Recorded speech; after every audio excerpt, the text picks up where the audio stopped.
Find other great podcasts like this one at podmoth.network. Today, we bask in the light of mustachioed greatness. Hi, this is Daniel Segura, host of the Mustachioed Podcastio.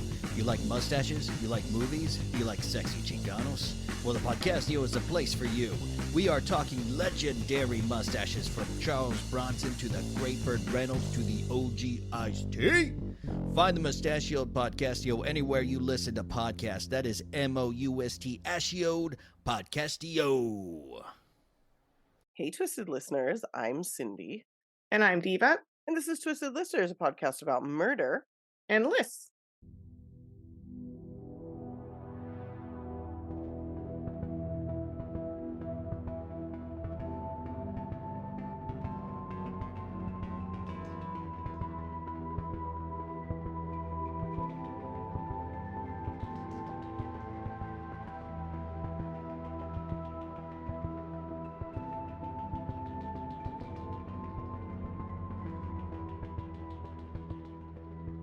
And this is part 2 of Missing and Murdered Indigenous Women.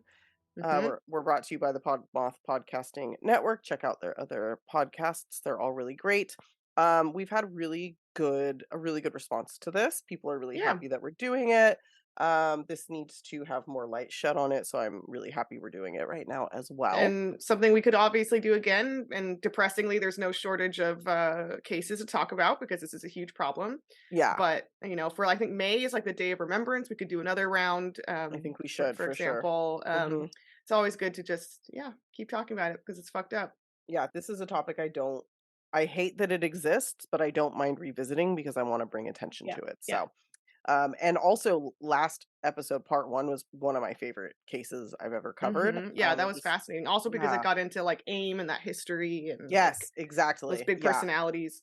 Yeah, so that was really cool to cover. Hopefully you guys listened to it. If you didn't, go listen to it. It's really good. Both of our stories, obviously. And then today, real quick, join us on Patreon, patreon.com/twistedlisters. Join us on TikTok @twistedlisters. Join us on Instagram. Twisted Listers PCast. Join us on, or send us an email with case suggestions at twistedlisterspod@gmail.com. And check out our website at twistedlisterspod.com. Yay! Okay. Well, you finished us last episode, so I'm gonna start us on this one, and I'm gonna start with the murder, the unsolved murder. That's the one thing about this topic that's frustrating. For me personally, because I don't like unsolved cases, and also a lot of them are because the police don't fucking care. Yeah. So a lot of these are unsolved, and this is the unsolved case of the murder of Tina Fontaine. So Tina was born January 1st, 1999 in Winnipeg, Manitoba, Canada. When she was born, her mother was 17 years old. Her father was 28 or 29. Okay. So, kind of gnarly. Tina was not their first child together. Their first child that they had was immediately taken by Child and Family Services, otherwise known as CFS, the day that it was born. Wow. Yeah, the reason for this is, I'll just get into it a little bit here. So Mom Valentina and Dad Eugene got together when Valentina was 12 and Eugene was 23. At the time... no. Yes. Nope. Yep. That's a kid. You lost me at 12. Yes, it's insane. Yep. At the time, Valentina was under the supervision of the CFS because she was not in the care of her parents because her parents had a similar upbringing. There was a lot of abuse. There was a lot of bullshit. And CFS doesn't give a shit about First Nations people. So she was able to run wild and be groomed by a full-grown man. Like, CFS knew they were together. Tina's mother, Valentina, was actually under their care until the day that she turned 18, and she was like living with and having children with this full-grown adult. But can't they arrest him for like statutory rape at that point? Like, they could have done a lot of things that they didn't do in a lot of cases. And this is not an accident that they don't do these things, Right? No, I mean in Canada, if you don't know what the 60s scoop is, go like pause us and go look that up because it's like one of the most fucked things you can imagine. I'm sorry, I'm digressing, but they just knocked on your door or your house. Hi, are you Native? And they took your babies. Yes. They just took all your kids away and they gave them to white families. You didn't have to be doing drugs. There was no reason. There's no excuse. Just because you were Native, and they wanted to indoctrinate your children with white culture and kill the Native, kill the Indigenous, kill the First Nations. Actually, anyway. Tina's grandparents, so Valentina's parents, were victims of residential schools. I believe Valentina was also a victim of residential schooling until she kind of escaped.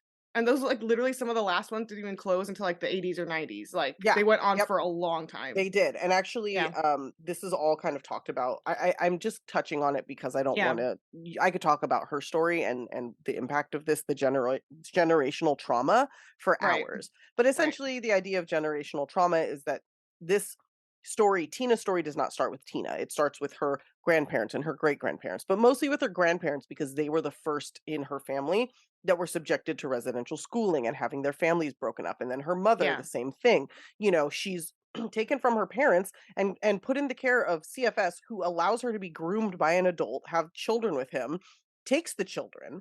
One of the reasons that they took the first child that they had was that Eugene was a drug addict and he was forcing Valentina into the sex trade to pay for his addictions. So his 12 and 13-year-old quote unquote girlfriend, which I'm using ironically, not at all seriously, was also sold into sex work by him. She was trafficked by him for money for his drugs. So this was absolutely not a healthy situation. And again, it deals with generational trauma because all of these people have been completely intentionally destroyed by the systems within, you know, where they live. So pretty fucked up. Anyway, by the time Tina was 5, she had been taken from and given back to her parents or just her father, I think 3 or 4 times. Ugh, God. Yeah. So her mother became drug addicted. She was in the sex trade to make money. Her father attempted to sober up and get his life together a little bit. So they were given back to him. Eventually, she and her younger sister. But when Tina was 5, her father, who was at that time her sole provider, learned that he had cancer. And I want to say it was like pancreatic, but it was something down in the stomach area. Yeah, it's not good. No. So he arranged for her and her younger sister to live with his aunt and uncle, Thelma and Joseph. Now, Thelma and Joe lived either on or next to the Saking First Nation reservation, and they did not have any money, but they were really good people and they loved Tina and her sister very much. So for a while, Tina's mom is out of the picture. She's taken off. She's having, you know, a drug addiction issue. She's with another man. I think they went on to have like multiple other children. Okay. But Tina does have something of a relationship with her father, even though he's sick and going through treatments. And she has finally a pretty stable home from the time she's about 5 until she runs away, basically. So for about 10 years, she's in a pretty stable home, but she had a really hard time dealing with her father's illness. Thelma asked repeatedly for assistance from CFS, asking for therapy or other assistance for Tina, but they were not very helpful. Shocking, I know. She did get a little bit of help, and Tina was kind of put into this weird like therapy thing where she was like asked to write about her feelings, and she basically says to her aunt, who she calls grandma, she calls Thelma and Joe grandma and grandpa, and she's like, how can I put into words the pain that I'm feeling, like how much this has hurt me, like her father's illness is what she's talking about, because as horrible as her father actually was, when you look at it from an outside perspective, she was very, very young when all of these things were going on. And by the time she was old enough to be in a stable environment, she just sees her father as not being there because he's sick, not because of addiction issues, not because, you know what I mean?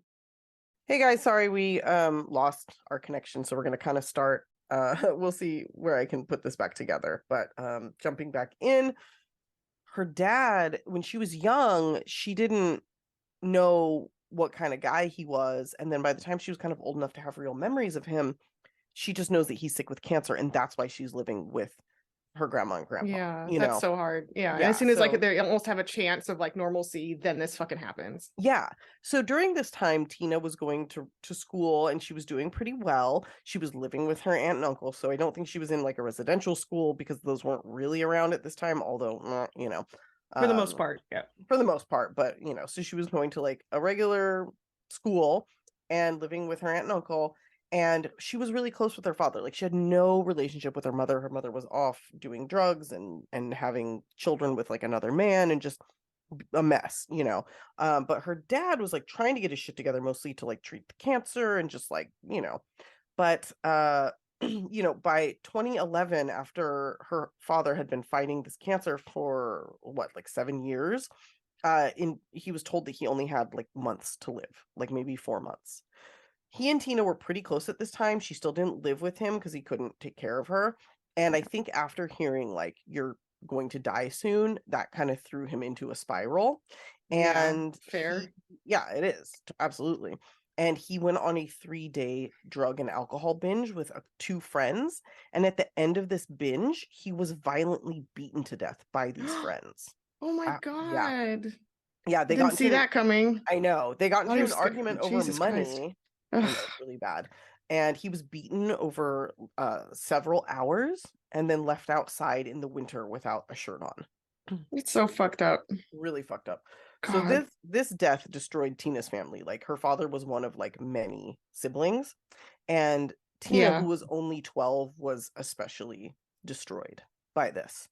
According to her family, at this point, Tina became so angry and so hurt that she just began lashing out. Her Aunt Thelma said that after her father's death, Tina became somebody that she no longer knew. She said that Tina went from being a very sweet, helpful, you know, really together girl. She went from that to being angry, skipping school, doing poorly, running away. She started smoking weed. She started drinking, and you know, she's 12 at this point, you know. Yeah, I know. She got an early start because of fucking trauma. Yes. And her mother, who had, like I said, left the family and had all these other kids, was suddenly trying to get back into Tina's life. And Tina, I think, was desperate to have some sort of relationship with her remaining parent. Yeah. You know, some sort of connection. And her mom had obviously had these other children taken from her and given back, and taken and given back, depending on if she was sober or in the sex trade or, you know, what.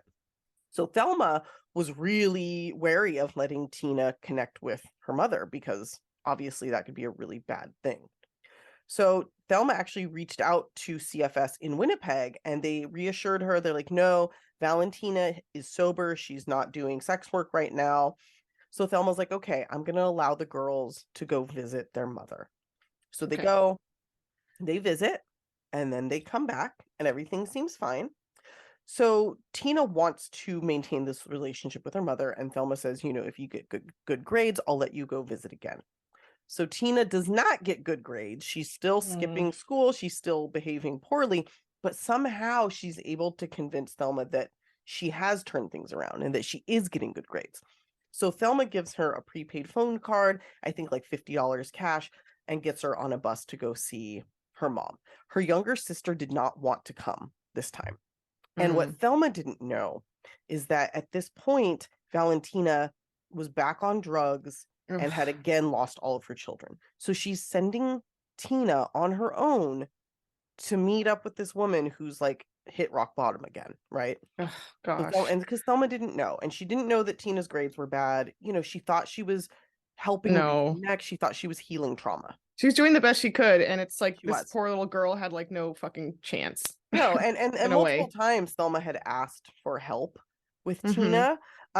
Actually, at this point, Tina was again a ward of the state, in that CFS was ultimately responsible for her. She was still living with Thelma, but Thelma was like, she is so out of control. I cannot take care of her. I need you to get officially involved. So they were like, we don't have room for her in any of our youth centers. Can she stay with you, and we'll keep giving her help? One of the ways that they gave Tina help was by setting her up with a therapist who was like 45 miles from her. And I don't know if people know, but in Canada, especially, but everywhere in First Nations areas, transportation is really difficult. A lot of people can't afford cars, and there is no public transportation or any sort of like shuttle or nothing to help them. So they're basically like, here's the help we can give you. Good luck. You're responsible getting her there and back once a week. And they're like, we can't, it's like a 2-hour drive and we don't have a car. And they're like, well, we'll give you a gas card. And they're like, how is a gas card going to help us when we don't have a car? Like, right. Cool. This is the help, quote unquote, that they get from the Canadian services. Right. Okay. So Tina goes out to visit her mom. A couple days later, she messages her younger sister. At this point, Tina is 15. Her sister's 14. Okay.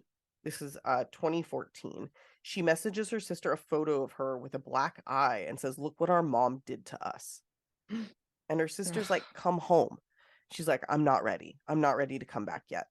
So this is July 31st, and Thelma reports her missing because Tina's not staying with her mom, and she's not coming home, which means she's a runaway, right? Yeah. So she reports her missing, and CFS and the RCMP did about as much as you would expect, which is actually nothing at all. Nothing. Yep. Apparently, she stayed with another aunt, one of her father's sisters, in Winnipeg from August 1st to 3rd. Then she herself, Tina, called CFS to pick her up. So they pick her up and they take her to some weird shelter, and she just bails. That's it. She just leaves. So August 8th, around 5 a.m., police pull a truck over because it's driving erratically. They find a drunk man inside with Tina. So they have a drunk adult, and they have a 15-year-old. And this 15-year-old is in the system as missing. And you know what the police do? They let her go. Oh my God. Later that same day, August 8th, she's found passed out drunk in an alley. She was taken to the hospital, and she tells a CFS worker while at the hospital that she was hanging out with a man named Sebastian, who is actually 53, who was 53 at the time, 53-year-old Raymond Cormier. The two had met in the area. Obviously, this is a really bad thing because he is 53 and she is 15. At one point over the course of those few days, Tina called the police because the man she knew as Sebastian had stolen a truck. And he also stole her bicycle, which was her only mode of transportation, and sold it for drugs. So Tina then is picked up, or after she's in the hospital, she's taken by CFS to a motel. Now, they put her in a motel because they don't have room for her at a youth center. So what Canada's answer is, when they don't have room at youth centers, is to put these literal children in a hotel with like one person staying there that's like an adult. And so who's staying there with her? What? Nobody is in the room with her. There's like one CFS agent or something in the entire motel that's supposed to be watching over all these kids that are shoved in there. What's insane is that when she was 2 years old and her sister was 1 year old, they were put in a motel because there was no room for them when they were taken from their parents. Just alone? I mean, there was somebody like kind of watching them, but like they were kind of watching all the kids of various ages in all of these rooms. So that's fucking so dark. insane. That's so insane. Yeah. Yep. So once again, on August 9th, Tina was again reported missing after a friend saw her get into a truck with a man who offered her money for sex on the evening of August 8th. This was after she just walked away from the motel where she was supposed to be watched by CFS and CFS had reached out to Thelma and they're like, "She's at this motel. Can you come get her?" Thelma's like, "I do not have a car. It's going to take me a couple days to find a ride to come get her." So they're like, we'll keep her here. They didn't keep her. She's like, "I've been over this me not having a car thing with you guys." Yeah, like why don't you give her a fucking ride? Government agency, like what the fuck? But they're like, best we can do is hold her in the motel. Best we can do is not watch her while she walks out of the motel at 15 years old and into the night. So August 9th, she's once again reported missing. This was after Tina, who was drunk, like I said, refused to stay at the shelter. On August 17th, Tina's body was found floating in the Red River. She was badly decomposed, and to this day, no definitive cause of death was ever determined. She was found wrapped in a duvet cover that had been sold at Costco and was wearing nothing but shoes, socks, she was wearing clothing, but they were like pulled up around her. So shoes, socks, a skirt, undies, a bra, and a shirt, and they were all like kind of pulled up over her. She was wrapped in this duvet cover. So this thing was sold at Costco. So police tried to track it down because it was actually like a pretty like specific duvet cover, but people were like, "Yeah, I bought it and then I donated it to a shelter. Yeah, I bought it and then I threw it out." So literally anybody could have got their hands on this duvet cover. There was no way to track it. So police did actually at this point start kind of giving enough of a shit to do something about things, and they started looking into Raymond Cormier, and they found that he had a very bad past, including violent crimes and sex crimes. It took a really long time, but eventually they did arrest him for her murder. Okay. And I don't know. He was charged with second-degree murder in December 2015. He pleaded not guilty. the trial took 3 years to start because I think they were trying to like get evidence together, Okay. and he pled not guilty. There were witnesses who saw them together the night she went missing, but there is no DNA evidence that he Mm, did anything to her. There's no cause of death for her. And while he does have like a violent past, he doesn't have any other murders or attempted murders or anything like that. right. So, as you can guess, Mm. he was acquitted. Yep. I was waiting for it because you said this was unsolved. So when Yes. So, yeah. one of the things that they had on him was like they were arguing because he sold her bike. And then I guess in Canada, I don't know if you can do this anymore, but they just like wiretapped his apartment. They like gave him an apartment like Oh, through like they were like, "Oh, the state is going to help you like get your life together and sober up. Like here's an apartment." But the whole fucking apartment was wiretapped. And they had okay. like they had like Seems 10,000, problematic. right?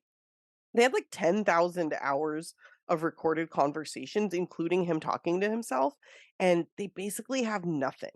The closest thing Mm, they have is him saying something while talking to himself, like, not gonna get me for murder, which is like kind of suspicious, but like not really not even definitive. that Yeah. much. Yeah. Also, if he's on drugs or whatever, like God knows what he's talking about or thinking about. Right. So February 22nd, 2018, he was acquitted because they don't even know for certain that she didn't overdose or something, which he also that's the other thing they had caught on like recording was he was like, don't go, he said to somebody like, don't go overdosing like in my house or you're gonna end up in the river. And it's like, Mm, well, is that what happened? But we don't yeah. know. And I'm sure there's also like a element of a lack of investigation happening as well, where maybe Yeah. there are answers, but they're not going to work like that hard for them. Yeah. I mean, the Crown, they didn't even appeal the case. They were just like, Yeah. well, did what we could. That's it. So some things did happen. The Canadian Human Rights Commission requested an inquiry into the number of MMIW in Canada. Basically, they just looked into themselves. So it didn't Yeah. really do much. One of the few things that they did was they did stop putting children in motels. That was kind of brought up as like, what the fuck is going on? Like, what are Yeah, that you would be a fucking doing? start, right? Yeah. And so that there was that. It did bring a lot of attention to what's going on with like stolen children and missing murdered Indigenous women in Canada, but to be quite honest, not very much has changed. Not very much has happened. Raymond in 2021 was arrested for a number of break-ins and burglaries and robberies in the area. So this guy's just out there continuing to live his best life. But that's really it. I know it's kind of short story, but No. it's fucking bleak as fuck. There you go. But I think at least from what I've like researched on the topic, I know Tina has become like a kind of bit of a rallying cry or a poster girl, as it were, for this movement and No, this she problem. has. She has. So there she has like put extra light on the movement, I think. No, she has, and that's really Yeah. great, but I just don't, and, like, I want to give love to, like, her and to her family, but I don't wanna sit here and turn this into a feel-good story Right, because the right, right. truth of the matter is that the system in Canada is horrifically broken, and these things are not really improving. Yes, Yeah. her death was not entirely in vain, but only because of the advocacy of the women in her Yeah. life and the people in Yeah. her life. And those Yeah. people deserve all of the credit in the world, but fuck the Canadian Yeah. system, honestly, like, it's just No. pathetic to me. It's so So, bad. And I think Americans sometimes who are liberal can kind of romanticize Canada because they do have like, healthcare. yeah, And yeah, yeah. things that we would like maybe like to have, but like it's important to remember that there's still like a big evil colonial power, doing colonialism and all, Yeah, et cetera, et yep, cetera, et cetera. yep, Yeah. So everywhere is terrible. Is what I'm trying to say, I guess. yes, and I Um, agree. Yep. um, all right. So here we go. On Alright. to my case. This is extremely depressing. You Oh, might good. cry. Oh, good. Excited Yeah, for you that. turned your video off, so if you're crying, I can't see you. So, Yay! You'll never know. You'll never know. oh, Alright, here we okay. go. This is a heartbreaking story, but I really want to do it. So this is the story of Fred Martinez. It's happened in 2001 in Cortez, very small town called Cortez, Colorado. Mhm. Fred, who also went by FC or Frederica or Beyonce, which I'll talk about. Okay. Fred was a two-spirit person, and Mhm. I really wanted to cover this case so that I could have this little moment here to explain what that means, because you'll often see MMIW, but you'll also see MMIW G2S, which means women, girls, which, like Tina, right? It's not a woman. Girls and two spirits.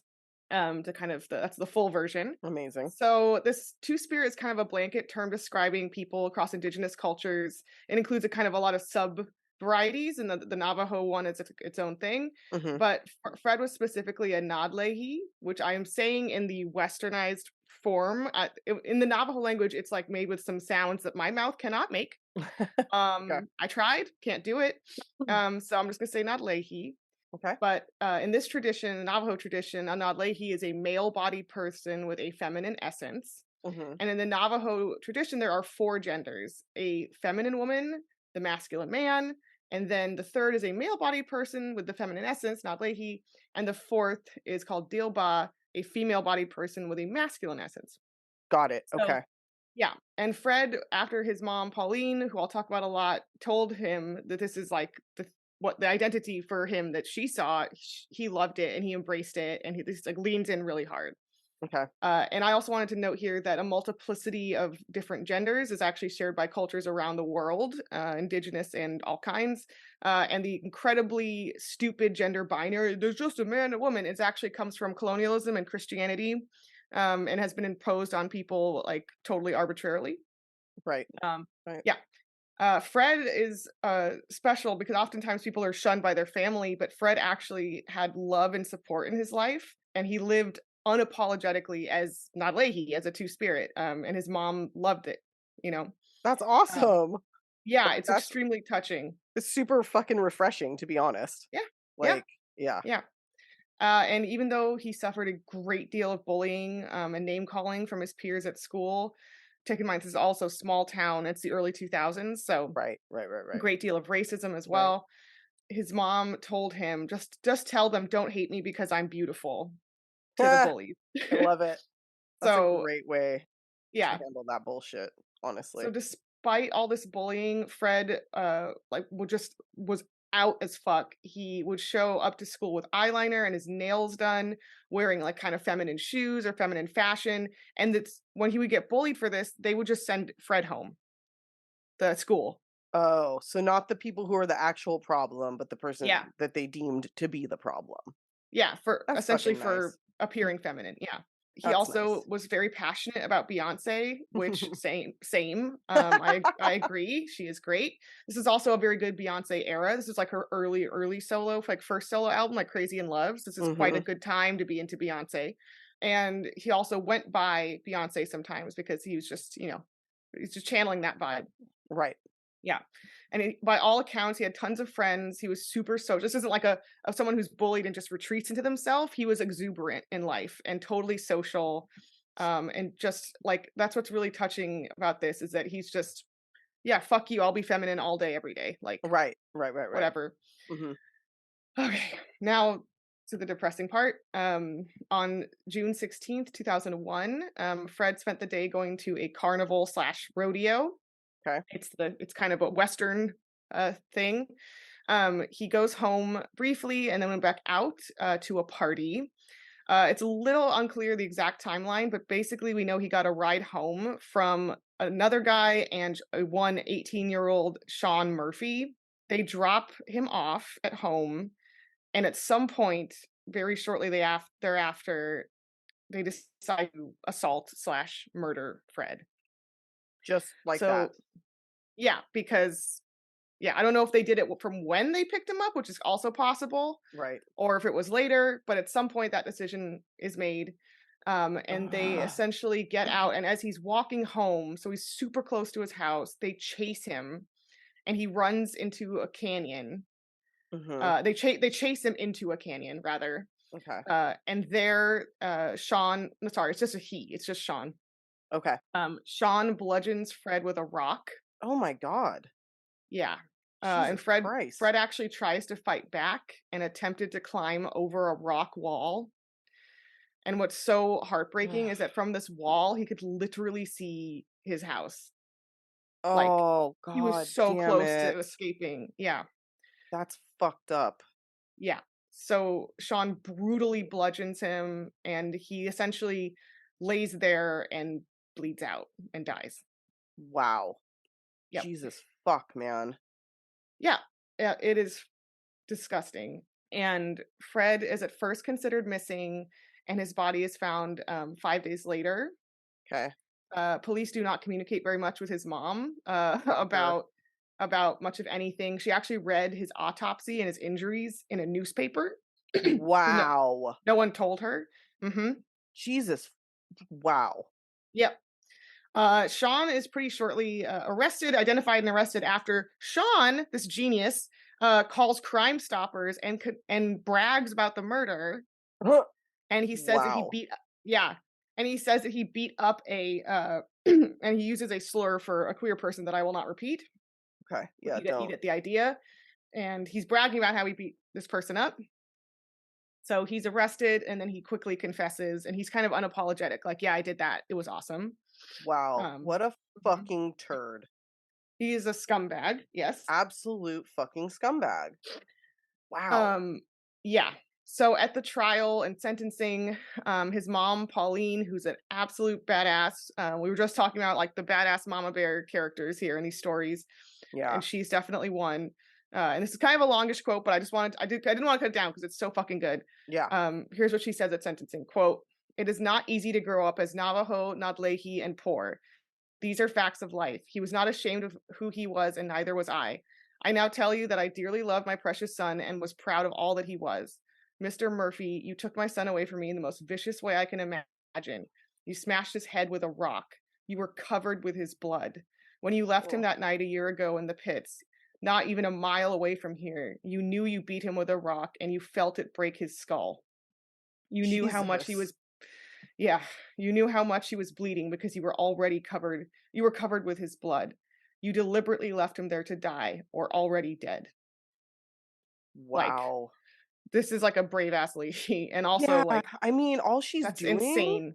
all she's doing is just laying out what happened. But Yeah, it's so but horrifying to hear. yeah. Jesus And fucking Christ. yeah, but I love that she's also like, I was fucking proud of him. Fuck you. Yeah. Like, I loved him and you fucking took him in a violent, horrific way because you're a fucking terrible person.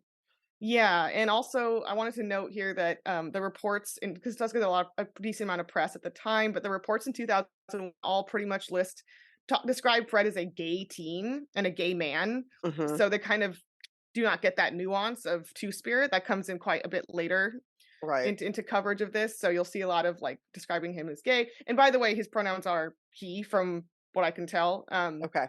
The way his mom talks about him anyway. So Mhm. it's I feel it's like fine. she's not going to misgender her son. Yeah, exactly. Like, Exactly. no way, Yeah, you know. exactly. Yeah. So in 2002, shortly hereafter, Sean pled guilty to second-degree murder in order to avoid a first-degree murder charge that would have brought a life sentence, and he gets a sentence of 40 years. Mhm. Again, That's not already enough. giving him a favor here by letting him plead to second when Yeah. he did have a moment to plan it, right? Like, Right. some amount of time passed where he was thinking about it. Mhm. But interestingly, Sean Murphy could not be charged with a hate crime because at the time, 2001, Colorado's hate crime statutes did not cover crimes based on gender identity or expression. Which is fucking okay, first of all, insane that it has to be included and Yeah. insane that it wasn't. You know what I'm So saying? was it just race and that's it? Like what else? There's so many ways that you can be like hateful to someone. Like, was it literally just race? Probably. I mean, that's crazy. I mean, I feel like these laws do the minimum that they can Yeah. until they're forced to do something else. Really, you know. Yeah, it's crazy that had to be added later. Yeah. Yeah. Okay. Wow. So this case inspired an acclaimed PBS documentary called Two Spirits, which is really great. You should go watch it. Which covers Fred's case, but then goes on to profile a whole kind of slew of different two-spirit people across the country.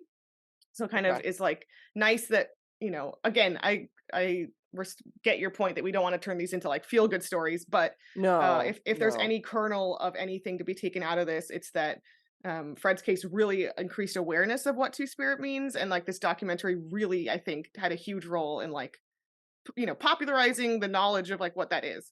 Right. Which is great and necessary, Yeah. and like I'm glad that's a thing. Yeah, and like don't call him a gay teen, it's like it's not quite the same thing. Yeah, that's disrespectful. It's lazy. Yeah. Yeah. And Yeah. yeah, it's not fucking cool. Yeah, and his mom Pauline has also become very, very vocal and active as a voice for Fred and other Two-Spirit people. She speaks at Trans Days of Remembrance, and she speaks at all kinds of different. Which again, it's not totally trans, but again, it's important that for her that she's in that community. I think that's and probably the closest like umbrella community that you're gonna find that's gonna Sure. represent Two-Spirit. Yeah. At least right now. Yeah, gender fluidity, umbrella. Yeah. But she yeah, anyway, the kind of community of people who've been murdered for different kinds of gender expression, Right. she comes out and supported them quite a lot. She's done a lot of speeches at things. She also hooked up with Matthew Shepard's mom, which is a case I don't think we've ever done because it's also very heartbreaking. It's actually quite similar to this. Right.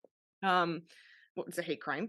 But there's an interesting article too where Matthew Shepard's mom writes like a little blog piece about like meeting Fred's mom and like the similarities, and it's really, really sweet but heart-wrenching.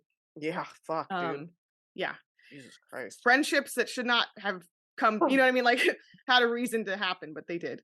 Yeah, it's like I'm really happy that they knew each other and had the support, but like I'm not stoked that they had to meet Of each why other this and happened. have the Yeah. support. Yeah. Yeah. It's a silver So lining, kind of. I'm going to end on a little angering note here. Oh, In good. 2018, the parole board let Sean out of prison.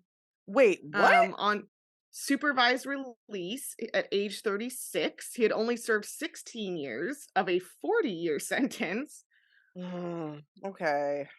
He now lives in Greeley, Colorado, and he is under very strictly supervised probation that says he cannot use alcohol or drugs, and there's potentially other restrictions, but they have not all been released to the public. Again, it's like, I don't want to come off as like overly into the police or prison state. Hopefully he never does anything bad the rest of his life, but it is frustrating from the point of view of like how disproportionately they imprison like a black person who had drugs or it's like was present at a robbery or right. Things like that versus this person getting off pretty lightly. Like the proportion is all for a weird. it was completely vicious, entirely senseless, completely. It was like it's like a textbook definition of a hate crime. And they're just like, we'll let you out. Like there's also yeah. Also, interestingly, and I didn't know if I should include this because I don't know what to say about it, but Sean's mom is gay. And at the trial, she was crying and saying he's not homophobic, which yes, he is. Okay, look, first of all, he is, but also I guess it's probably not uncommon for, I don't know, maybe he had homophobia directed at his own mom. Yeah, it sounds I don't very know. self-loathing. What's going on? Yeah, something psychological is going on with that. Yeah. That's a little because that's super weird. Yeah. Huh. Okay. Yeah, I don't really know how to feel about that because it's kind of like politicians like banning, gay people from existing and then like getting caught being gay. Like it's just one of those weird. Well, or they have a gay kid, but then they're like also banning gay marriage or something. It's like there's this disconnect. Yeah, it's got to be some sort of yeah, internalized thing. Like he didn't want to murder his mother, but he was obviously very angry at her. Right. So he took it out angry on at else. Gay people, taking it out on queer people in general. Yeah. Something. Yeah. Wow. It's really weird. It's fucked up. That's crazy. But Fred, it's a heart-wrenching story because Fred seemed like he was so fucking cool. And there's so many people would have gone on to be awesome. This is a story that transcends Indigenous people into more of like the trans community and the umbrella that kind of covers. Yeah. Even like exactly. The case that I covered when we did trans murders was somebody who had like the support of her family and was a happy, healthy, normal person who still ended up getting murdered because of the hatred from outside. And it just goes to show that like it's not safe. Yeah. It's just not fucking safe.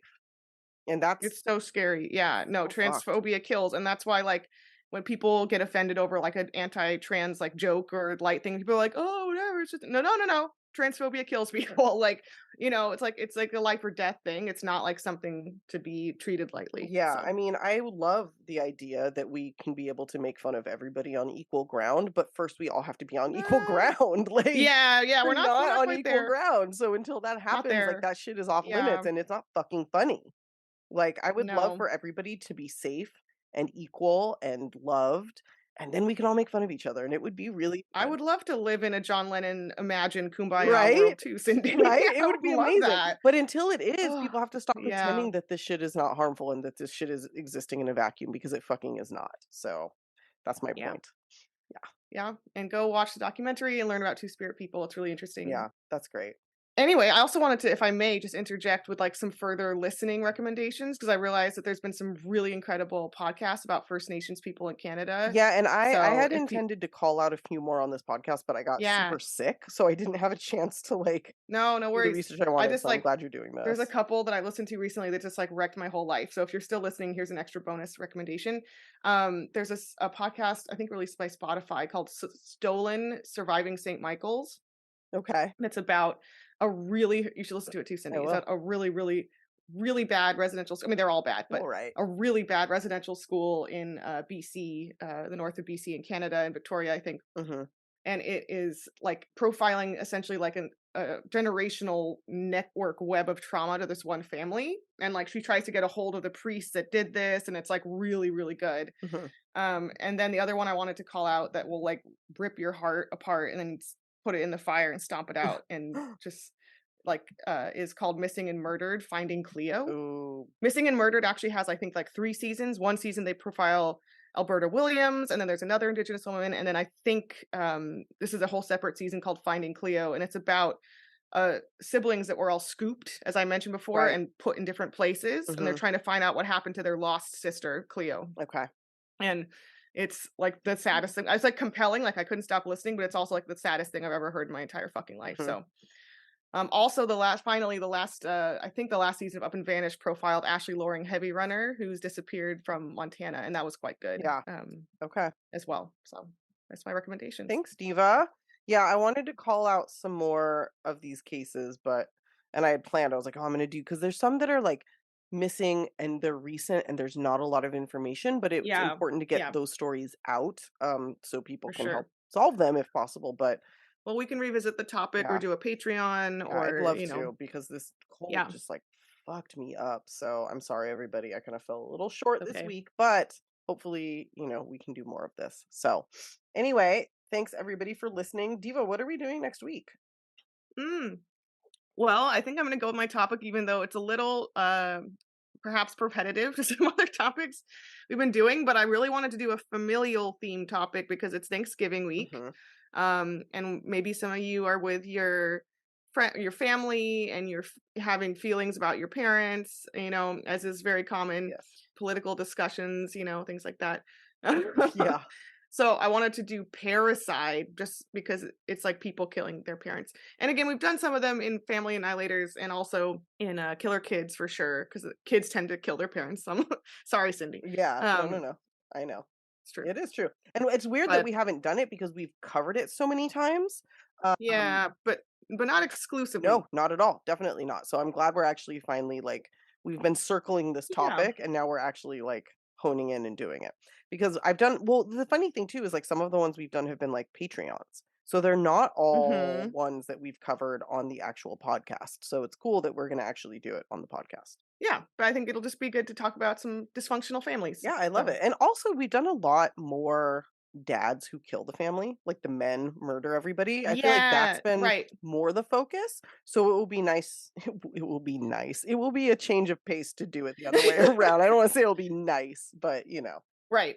Yeah. No, it'll be different. Yeah. Holiday classic. And also I think we do less adults that kill their parents. You know what I mean? Yes. It's been more like kids. Yeah. As a kind of a special novelty thing, but a little bit less adults. The only one I can really think of is the Menendez brothers. Pretty much. Yeah. So this will be good because there's some really interesting and spicy cases for this. So that would be great. All right. So tune in next week for those. Thanks everybody for listening. And until the next episode, stay off our list. Stay off them.